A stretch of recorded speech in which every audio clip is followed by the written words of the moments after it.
வணக்கம். சென்னையில் கடந்த சில நாட்களாக ஆபரண தங்கத்தின் விலை தொடர்ந்து சரிவை சந்தித்து வந்த நிலையில் இன்றைய தினமும் தங்கம் விலை அதிரடியாக குறைந்திருக்கிறது. அதன்படி சென்னையில் 22 கேரட் ஆபரண தங்கம் சவரனுக்கு 400 ரூபாய் குறைந்துள்ளதால் முதலீட்டாளர்கள், நகைப்பிரியர்கள் மற்றும் இல்லத்தரசிகள் என அனைத்து தரப்பினரும் மகிழ்ச்சி அடைந்திருக்கிறார்கள்.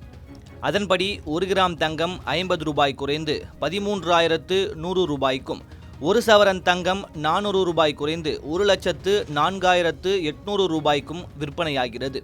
இதனிடையே கூடுதல் நிம்மதி அளிக்கும் விதமாக வெள்ளி விலையும் கிராமுக்கு 5 ரூபாய் குறைந்திருக்கிறது.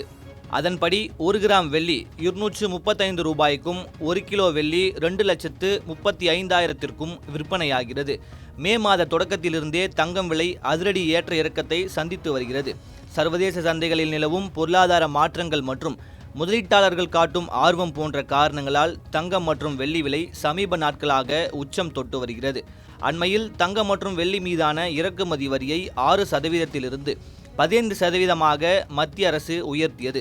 இதன் தாக்கம் மற்றும் எதிரொலியாக அதிரடி விலை ஏற்ற இறக்கங்கள் ஏற்பட்ட வண்ணம் உள்ளன. சர்வதேச பொருளாதார மற்றும் அரசியல் சூழல், கச்சா எண்ணெய் விலை, அமெரிக்க டாலருக்கு நிகரான இந்திய ரூபாயின் மதிப்பு, தங்கத்தின் மீதான முதலீடு, உலக பங்கு சந்தை செயல்பாடு உள்ளிட்டவற்றின் அடிப்படையில் தங்கத்தின் விலை தினமும் நிர்ணயிக்கப்படுகிறது. உலக அளவில் தங்கத்தை இறக்குமதி செய்யும் நாடுகளில் இந்தியா முன்னணியில் உள்ளது.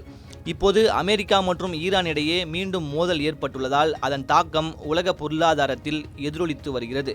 இந்நிலையில் நேற்றைய தினம் 22 கேரட் ஆபரண தங்கம் சவரனுக்கு 240 ரூபாய் குறைந்திருந்த நிலையில் இன்றும் மக்களுக்கு நிம்மதி அளிக்கும் விதமாக சவரனுக்கு 400 ரூபாய் குறைந்திருக்கிறது. தங்கத்தின் தொடர் விலையேற்றம் சாமானியர்களுக்கு தங்கம் என்பதை எட்டாக்கனியாக மாற்றிவிடுமோ என்ற அச்சத்தை ஏற்படுத்தி வரும் நிலையில் இந்த விலை குறைவு சற்றே ஆசுவாசத்தை அளித்துள்ளது. தற்போதைய குறுகிய காலத்தில் விலை ஏற்ற இறக்கம் இருந்தாலும் தங்கம் நீண்டகால பாதுகாப்பான முதலீடாகவே மக்கள் மத்தியில் பார்க்கப்படுவதால் அதை வாங்குவதில் மக்கள் காட்டும் ஆர்வம் சற்றும் குறையவே இல்லை என்பதும் குறிப்பிடத்தக்கது.